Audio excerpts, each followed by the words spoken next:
సుమన్ టీవీలో మీ personal and business promotions కోసం కింది నెంబర్కి కాంటాక్ట్ చేయండి. మంత్రి బుగ్గన ఇలాకాలో జోరుగా టీడీపీకి ప్రచారం చేస్తున్నారు. రెస్పాన్స్ ఎలాగుందండి? చాలా బాగుందండి. ఎందుకంటే ఇది మొదటి నుంచి మండలం తెలుగుదేశమే, కాకపోతే ఉండు రెడ్డి కదా అన్నట్టుగా కొంచెం సహకరించినారు లాస్ట్ టైం. ప్లస్ జగన్ నుంచి వచ్చినారు. కానీ ఈసారి చాలా మంది సహకరించినారు. మంచి మెజారిటీ మండలం తెలుగుదేశం పార్టీకే మెజారిటీ వస్తుంది. మేము హార్డ్ కూడా చాలా కష్టపడుతున్నాం. సాయంత్రం మార్నింగ్ అర్లీ మార్నింగ్ కానీ రాత్రి 10 వరకు దాకా కష్టపడి తిరుగుతున్నాం. ప్రజలు మంచి స్పందన దొరికింది. ఖచ్చితంగా మేము సైకిల్ కేజ్ చేస్తామంటున్నారు. అట్లా చంద్రబాబు గారి పథకాలను చూసి చాలా మంది అటెంప్ట్ అయినారు. తప్పకుండా ఒక 5,000 దాకా మండలం మెజారిటీ తీసుకొస్తామని మాకు. మీరు ఎప్పటి నుండి టీడీపీలో ఉన్నారు? ఎప్పటి నుండి ప్రచారం చేస్తారు? మేము 83 నుంచి టీడీపీలో కొనసాగుతున్నాం. కాకపోతే మధ్యన కొద్ది రాజారెడ్డి గారు కూడా అందరం కలిసే తిరిగినాం తెలుగుదేశం పార్టీలో. కానీ కొన్ని అనివార్య కారణాల వల్ల తనకు ఆయన ఓవర్ పిచ్చి సంపాదించుకోవాలని వాళ్ళ డబ్బులు అన్నట్టు. ఎవరండి రాజారెడ్డి? ఇంతకు రాజారెడ్డి బుగ్గన నాకు కొడుకు వరుస అవుతారండి. అతను అందరం బాగా ఒకటే దాయదులం, అందరం బాగా కలిసిమెలిసి ఉండేవాళ్ళము. అతను కొంచెం దుర్బుద్ధి పుట్టి రాజశేఖర రెడ్డితో కలిసి ఆయన ఎవరు లీజుల కోసం అని అవతలకి వెళ్ళిపోయినాడు. మీ కొడుకుకే మీరు వ్యతిరేకంగా ప్రచారం చేస్తున్నారా? అవును, అతను చేసే శాస్త్రాలు చాలా ఉన్నాయండి. ఎందుకంటే తనకు నచ్చినట్టునే పోవాలంటారు. ప్రజల కోసం చేయడం లేదు, తన స్వలాభాల కోసం కష్టపడుతుంటే అది మాకు నచ్చడం లేదు. నచ్చక మేము ఇక్కడే ఉండిపోయినాం. తను వైఎస్ఆర్ పార్టీలోకి చంపినారు. ఒక తల్లి కొడుకు తప్పు చేస్తే సరిదిద్దుకోని చెప్తారు, కానీ మీరు ఎందుకు వ్యతిరేకంగా ఉన్నారు? ఇప్పుడు ఆ కొడుకులు వింటారండి. తనకు స్వలాభం, తనకు ఆదాయాలు కావాలా, ప్రజలు కావట్లేదు. మేమంతా ప్రజల కోసం కష్టపడి ప్రజలకు సేవ చేయాలని ఈ పార్టీలో ఉండిపోయినాం. 2006 నుండి దూరం అయిపోయినామండి. 2006లో నేను ప్రెసిడెంట్గా పోటీ చేసిన, అప్పుడు దూరం అయిపోయినా. తనకు ఏమంటే ఎంతసేపునే ఏళ్ళు ముద్రగాలు కావాలా, తనకు ఒక 5 సంవత్సరాలు పోటీలో ఉండే వాళ్ళు ఉండకూడదు, మళ్ళీ వెళ్ళిపోవాలా. ఆ గెలిచిన వాళ్ళ అభ్యర్థులు కూడా ప్రజల్లోకి వెళ్ళనియడు. ప్రజల్లోకి వెళ్ళిపోతే తనకు మైనస్ అవుతుంది. తనే ఉండాలి, ఈ మండలం తనే పరిపాలించాలి అనే ఉద్దేశం. బుగ్గనకి వ్యతిరేకంగా ఎవరు లేరు. 2 టర్ములు గెలిపించారు కదా, మీరు వ్యతిరేకంగా ఉండడం కారణం ఏంటి? వ్యతిరేకంగా అతని చేష్టలు మాకు నచ్చలేదండి. ప్రజలు ఓటేసి గెలిపించారు కదా. లేదండి, అది జగన్ వేవ్. ఫస్ట్ టైం ఏమనుకున్నారంటే ఈయన అమాయకంగా కనపడుతున్నాడు, ఈయన బుగ్గన అంటే కొంచెం సాధు జంతువులాగున్నారు, మంచి మనిషి అన్నట్టు ప్రజలు ఫస్ట్ టైం మోసపోయినారు. Second time Jagan వేవ్తో, second time Jagan wave లేకపోతే తప్పకుండా ఓడిపోయేవాడు.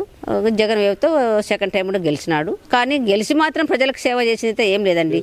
అందరిపైన సతాయింపులు, కేసులు పెట్టడము, ఎవరిని వ్యాపారాలు చేసుకుని ఇచ్చేది లేదు. ఇంకా ఆయన ఎంత చేయాలంటే అంత చేసినాడు. ఎందుకంటే తను మంచి పనులు కార్యక్రమాలు చేసింటే ఈ రోజుకు తెలుగుదేశం పార్టీకి స్పందన ఉండేది కూడా కాదు.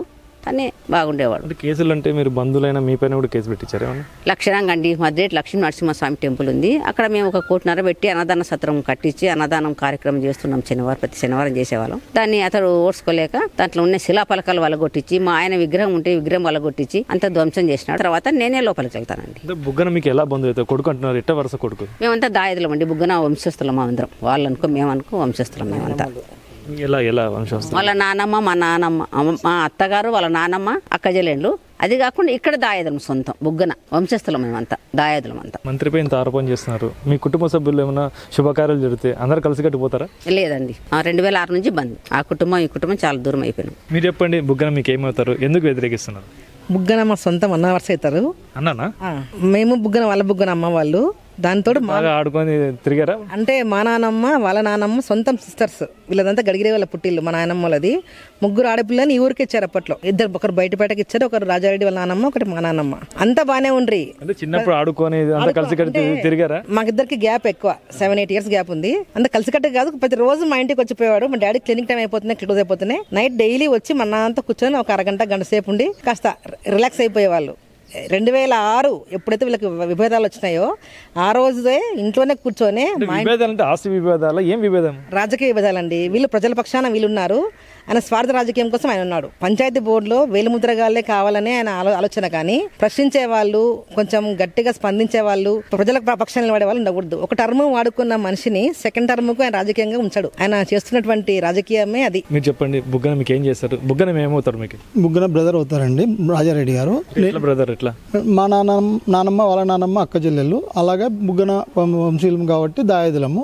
దగ్గర రక్త సంబంధం అంటే మా అక్క చెల్లెళ్ళ సంతానం మేము. ఎందుకంటే ఏం మాట ఇచ్చాడు, ఏం మాట తప్పాడు? నాకు 2019లో అదే తన కోసం పిలుచుకున్నాడు. నెక్స్ట్ ఏదైనా మున్సిపాలిటీ అయితే మున్సిపాలిటీ, లేదంటే ఎంపీపీ ఒకటే అవకాశం ఉంటుంది, లేదంటే మున్సిపాలిటీ అయితే ఓసీ జనరల్ రావచ్చన్నా, నాకు ఏదో ఒకటి అవకాశం ఇస్తే నేను ముందుకు వస్తానన్నా, లేదంటే నన్ను వదిలిపెట్టు, మన ఇంట్లో నువ్వు మంత్రి అయితే అంటున్నావు సంతోషమైన, ఊకనన్నా ఉంటానంటే లేదు అట్లయితే రావాలని చెప్పిన ఆయన మనసాక్షి తెలుసు ఆ మాటలు చెప్పినది. ఇప్పుడు తన కింద ఉన్న కొంతమంది చిన్న లీడర్లతో ప్రభాకర్ రెడ్డి అసలు తమ్ముడే కాదు దాయేది ఏదో చెప్తున్నాడు. అవన్నీ వాళ్ళుగా చెప్పాల్సింది, దాయిదా తమ్ముడిని అని. ఆయన రాజారెడ్డి అన్న గారు మనసాక్షి చెప్పాలి. ఆ రోజు పెదనాన్న కొడుకు ఇదే వర్డ్సే వాడినాడు, పెదనాన్న కొడుకు నువ్వు రావాలా, పెదనాన్న కొడుకు నువ్వు రావాలని. అది ఆయనకు తెలుసు, నాకు తెలుసు. కానీ ఈ మధ్యలో ఆ రోజు ఎవరు ఈ చిన్న చిన్న వాళ్ళు మాట్లాడుతున్న వాళ్ళు ఎవరు లేరు. ఆ రోజు ఆయన బంధువులే కాదని చెప్తున్నారంటారా?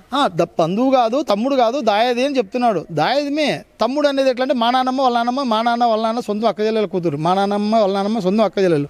అంటే ఇప్పుడు డాక్టర్ శంకరెడ్డి గారి అమ్మ మా నాన్నమ్మ, మా శ్రీనివాసరెడ్డి గారు అమ్మ అనుకోండి, రాజారెడ్డి వాళ్ళ నానమ్మ రామనాథ్ రెడ్డి. రోజు అవసరం ఉంది పిలుచుకున్నాడు. తర్వాత తను మంత్రి అయిపోయినాడు, తను బాగా డెవలప్మెంట్ అని ఒక ముసుగు తొడిగినాడు. దానికి డెవలప్మెంట్ చేసినాడు. చేయాలనుకుంటే ఇక్కడ హై స్కూల్ ఉంది, ఎన్ని ఎకరాలతో ఉంది, ఖాళీ స్థలం గ్రౌండ్ అన్నీ ఉంది, ఇక్కడ చేయొచ్చు. దానికి ఒక సంబంధించిన ట్రస్ట్ ఆపొద్దుట్లో వాళ్ళు పెద్దలు పెట్టినారు. మనకు ఆపొద్దు దానికి అసలు హై స్కూల్కు సంబంధించినది అది సొంత నిధులతో కట్టినది కాదు. శేషారెడ్డి గారు ముందుకు వచ్చి కట్టినారు. శేషారెడ్డి కుటుంబం ముందుకు వచ్చింది. వాళ్ళ ద్వారా చందాలు ఆ రోజుల్లో చందాలు ఇచ్చిన పెద్ద మనుషులు ఉన్నారు. ఏమంటే ప్రస్తుతానికి వాళ్ళు లేరు. ఏం నష్టపోయినారండి మీరు? బయటలో నేను ట్రాన్స్పోర్ట్ చేస్తున్నాను. మిగతా 600 కుటుంబాలు కూడా అక్కడ ఉద్యోగాలు చేసుకుంటా వాళ్ళు ఉన్నారు. వాళ్ళతో పాటు మేము 600 కోట్ల రూపాయలు ఆయన ఫ్రాడ్ చేసినాడు. పాన్ పెట్టి ఎట్లా చేసినాడంటే ఎన్సీఎల్టీకి అప్పచెప్పిన తర్వాత ఓపెన్ యాక్షన్ పెడితే సెట్టినాడుకో జిందాలకో మహాసిమెంట్కో వీళ్ళ 600 కోట్ల పైన యాక్షన్ కోసం వచ్చినారు. వస్తే మీకు మైన్స్ రెన్యువల్ చేయము, ఏం చేయమని చెప్పి వాళ్ళని బెదిరిస్తే ఎవరు రాకుంటే సాగర్ సిమెంట్ ఆనంద్ రెడ్డి శ్రీనికాంత్ తమిళనాడు పిల్లని తీసుకొని వచ్చి పెట్టి 100 కోట్లకు దాంట్లో ఆన్లైన్ టెండర్లు వేసుకున్నాడు. ఆ 100 కోట్ల 150 కోట్లు స్క్రాప్ అమ్మితే వచ్చిందండు. కానీ మాకు వచ్చేసి 1,140,000 రూపాయల లెక్క మాకు సెటిల్మెంట్ చేసినాడు. 600 కోట్లు పక్కా ఫ్రాడ్ చేసినాడు. ఎందుకు చెప్పగలుగుతున్నాం అంటే యాక్షన్ ప్రూఫ్స్ ఏమైనా ఉన్నాయి. ఓపెన్ యాక్షన్లో పెట్టినప్పుడు మేమే తీసుకొచ్చాం 550 కోట్లకు. చెట్నాడు సిమెంట్ వాళ్ళను 550 కోట్లకు ఓపెన్ టెండర్కి పిలిచినాం. వచ్చినారు వాళ్ళు. ఈ జిందాల వాళ్ళు ఇంకా 600 పైన వచ్చినారు. ఏసీసీ వాళ్ళు 600 పైన వచ్చినారు. వాళ్ళకు మైన్స్ రెన్యువల్ చేయమని చెప్పేసి వీళ్ళు బెదిరించినారు. జగన్ రెడ్డి అనుకో, రాజారెడ్డి అనుకో.